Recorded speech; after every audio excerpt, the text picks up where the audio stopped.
Welcome back to Conversations for the Good. Hello, Dr. Jane. Good morning, Anna. How are you? I'm doing well. We've been talking about living true to ourselves, which usually involves change. Ideally, we want our efforts to flow in a positive direction. So I thought we could explore the beginner's mind and how it can support and benefit this dynamic process. Great idea, Anna. The beginner's mind can really be an essential in launching any change process, in maintaining a change process, and really in any longitudinal change. Because with this positive attribute, we're highlighting a special openness um, that we bring, out of that present moment experience, regardless of what we're doing, what we're involved in. This openness keeps our practices, our studies, our change process. It keeps it fresh because each moment is new, each breath is new, each practice is new, no matter how many times we've done it. And in this moment, the moment is new. So this is also about how we can enjoy life as it unfolds, really taking it as it comes. And getting back to the change process, this is what keeps the change process a creative process and remains a creative process because there are no preconceived notions. We're always ready and available for whatever our direct experience offers us. So there's no judgment, there's no preconceived notions at all, no criticism, and really no reference to the past or the future. So it brings this inherent sense of wonder and awe to the surface in that direct experience. And when I say direct experience, I'm really talking about the pure awareness of the moment, awareness without labels or concepts, no expectations, without conditioning or judgment, really the purity of that moment as it shows up. Dr. Jane, where does this idea come from? Well, the term beginner's mind is also called Shoshin, and it was popularized by a Zen teacher. Actually, he was the founder of the Zen Center in San Francisco, and his name is Sunryu Suzuki. And he, through his practices, began offering this dimension to his students of keeping the practices fresh and vibrant.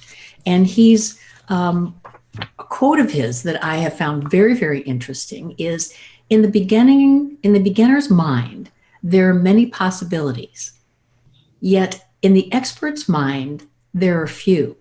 And he was speaking specifically about how important it is to bring this openness and eagerness to the study of any subject, even for the more advanced student.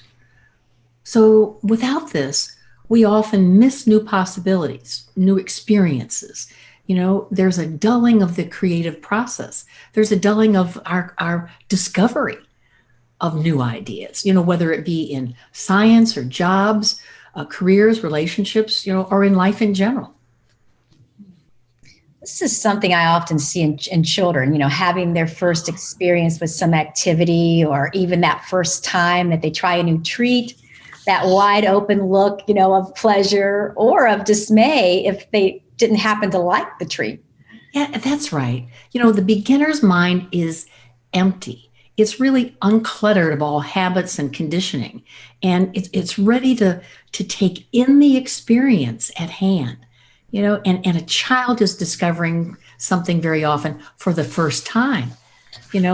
However, as adults, we often block information, and we block it because it doesn't necessarily match our current philosophy, or it doesn't justify our conditioned belief system. Yes, I can see how our cumulative life experiences could close us off to new experiences that, we're not aware of. Yes. And if you recall, early on, we did a technique called the chocolate exercise, and in that exercise, we were very slowly consuming a small piece of chocolate, presumably for the first time. And we were using our senses, letting our eyes taste it, our sense of smell take it in, and all the while, the autopilot thinking wanted to transport us to previous experiences, likes, dislikes, memories, etc. All of it. Oh, yes, my favorite exercise. I mean, my mouth is watering just thinking about it. The lovely chocolate exercise. It's such a great starter to the present moment experience. How could it not be our favorite? Well, yes. And I once had a woman in one of my mindfulness classes say after the exercise, she said, I've had better chocolate, but I've never enjoyed a piece as much as this one. And this is the beginner's mind, being able to be totally absorbed in the experience. The exercise, is really used to experience the duality of the present moment activity, eating the chocolate, and then the intrusion of that thought stream of the autopilot thinking, and experiencing the wonder and the curiosity of the Yes. moment in the experience. That's the beginner's mind. Yeah, for such a seemingly sweet little exercise, it really packs a big lesson in practicing awareness, seeing, experiencing all the details, noticing with our senses, sights, smells, tastes, textures, and letting them all be new to us. This is also very important in building a solid foundation in awareness practices. Well, yeah, it's really essential, and it truly matters in many arenas of life. We find that we can let go of prejudgments, old frustrations, assumptions, disappointments. It's a fresh start because we're not comparing our current experience to past experiences. But I want to say this isn't a Pollyanna worldview. We're really anchoring into the conscious choice of letting go, of dropping the lens of our conditioning and fully taking in what's happening as it happens. So we see opportunities that weren't apparent previously. New ways to do a job that maybe had become mundane, not taking a relationship for granted, sometimes even letting go of past grievances. Yeah, so the practice extends to multiple situations we're experiencing in life. Yes, and think about it, Anna, if I was in my beginner's mind, I wouldn't need to procrastinate. That's one arena in life, and that I can identify with. I wouldn't need to procrastinate because I wouldn't let those nagging thoughts of pressure and failure and potential disappointment and all of that take hold of me. I'd be facing the task with fresh eyes, eagerness, and curiosity.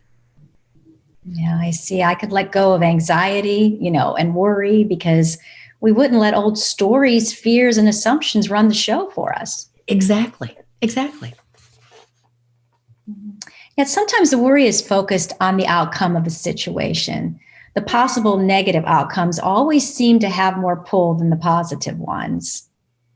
Well, and that's right. Remember that it's the negative that triggers the survival system, you know, danger, danger, danger, because that system in the face of danger believes that our life is at stake.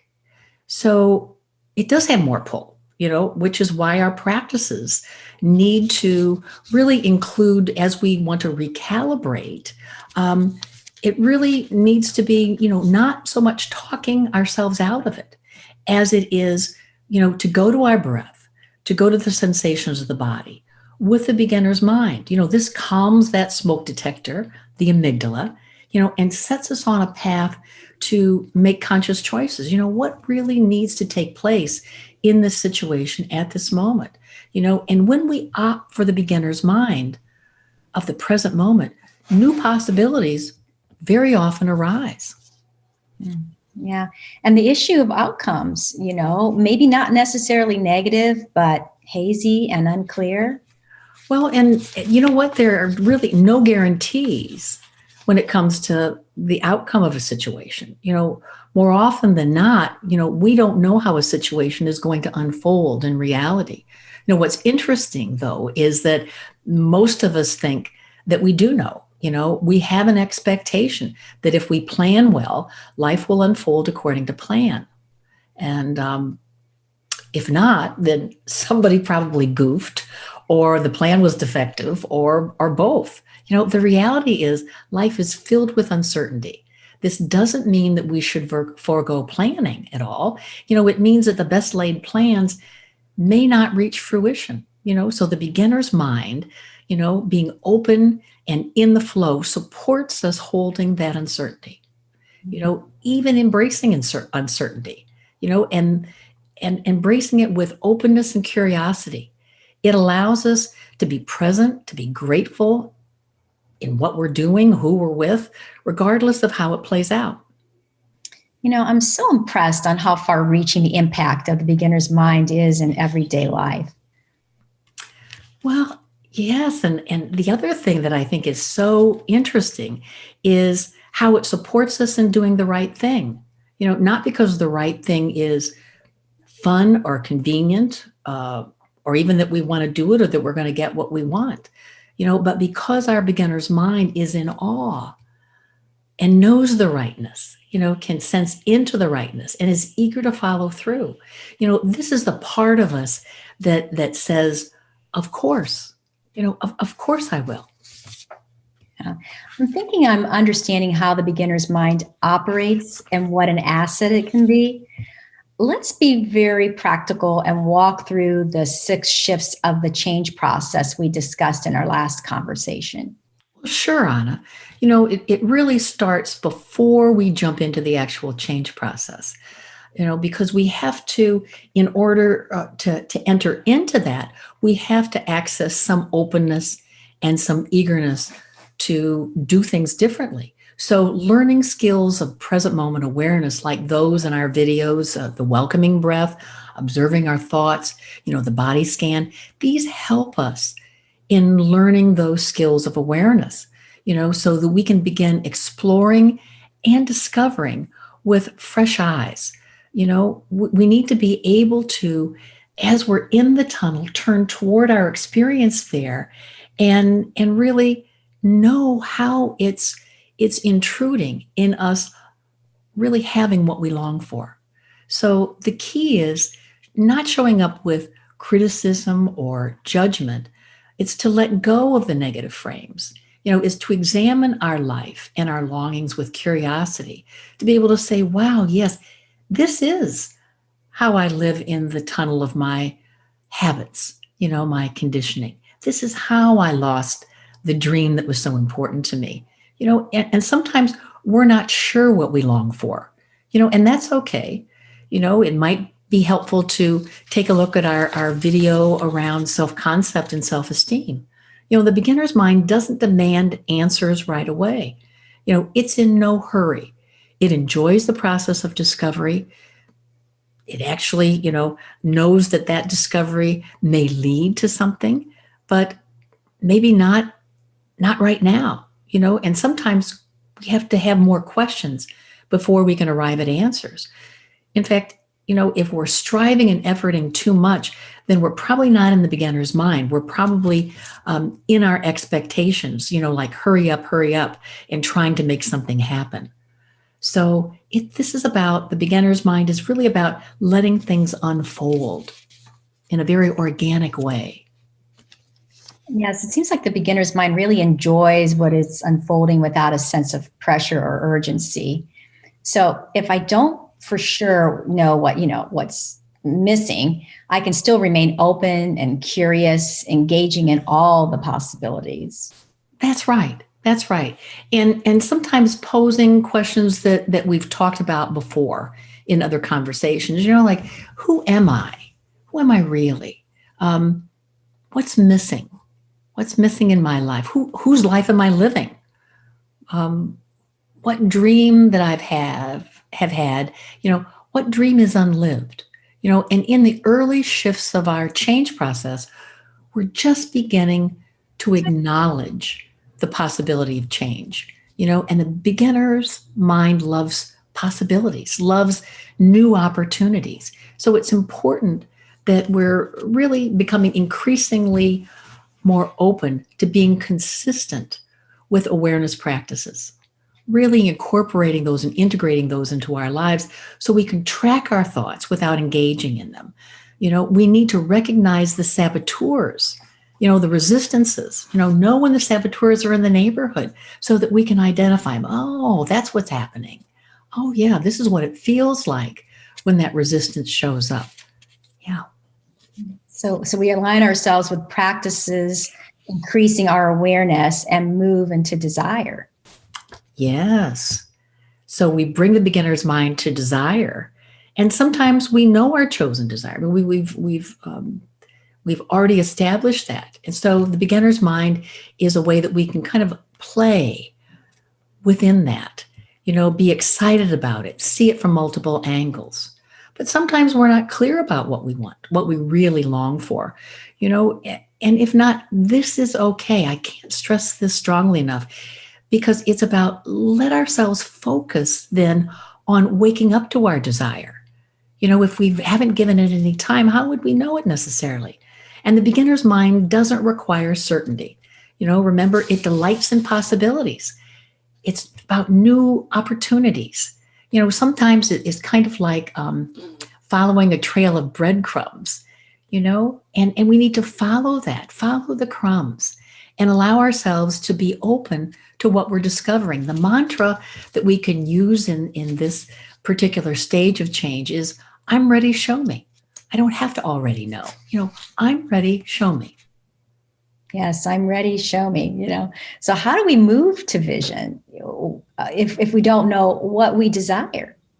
Well, if we've anchored in a desire, in a specific desire, visualizing ourselves doing it with great ease and energy and gratitude is where we go. And if we're not sure of our desire, we can still feel ourselves filled with enthusiasm, um, filled with an eagerness to start the day. We can visualize and sense into what would it feel like to be involved in activities that energize us, to sense into what would it be like to have a sense of purpose and self-esteem. It's kind of like as if, kind of stepping into as if this is what it would feel like if I were really in something that was important to me. This requires letting our imagination kind of have a field day, not judging our spontaneity or the content. Vision boards are really a wonderful kind of a tool and activity that can help us create what we want, really, whether we've declared a desire or not, to kind of play with the possibilities. Well, it sounds like we're shifting into intention now, the design and the plan. That's right. And at this stage, at the intention stage, the beginner's mind can often access dimensions that are novel and creative, kind of thinking out of the box. This is the true creative process of tapping into infinite possibilities. And in this shift, this is where we're really beginning to align with our highest selves. So whether we've chosen a specific target or not, the focus really is on practices becoming more consistent so that the best version of ourselves is more consistently online, and all the activities that we become involved in, really, really are imbued with this presence. We're here in the now, kind of letting ourselves have all that shows up. The mantra that energizes this is often, why not me? And the beginner's mind keeps it all fresh and flowing with practices like the loving kindness, and gratitude. This reinforces our intentions. Yes, why not me? Why? Now we shift into inspired action, which is a true test run. Yes. And the beginner's mind is fueled by action, particularly action that's infused with our highest selves, and this plays a big part in keeping everything in motion and also keeping us on target. Um, it requires that the evolving directives that come up, are anchored in wisdom and in acceptance. So that openness is an imperative, and creativity is there, right there, as the essential. As we review and revise our action plan, the beginner's mind relishes the brainstorming so that we can keep current with fluctuations and demands in life, and really continue to generate new ideas. The shift is filled with conscious choices. So practices need to be constant. As we've said before, life actually becomes practice, and the beginner's mind is what keeps the practices fresh and keeps them vibrant. So every practice is a new experience in the moment that has no past, has no future, only now. And finally, most important, commitment. Well, yes. And this is the glue that holds all the motion of all the shifts. You know, it really keeps it all together, always evolving, transporting us through the process, transforming us from our conditioned selves to living more fully from our wise highest self, one day at a time. This is where we can readily say, for any part of that change process, I do it, whatever it is, I do it because I gave my word. And as I've said before, the beginner's mind embraces and is in awe of the rightness and in the enthusiasm, of this dynamism and the possibilities that continue to flow from it. 6 shifts and a place for the beginner's mind at each one. We're all looking forward to living more fully, I should say, from the highest self, one day at a time. This has been a wonderful conversation, Dr. Jane. I wanted to remind our viewers that they can find the link to our podcast in the description below the video screen. Thank you. Until our next conversation. Thank you, Anna.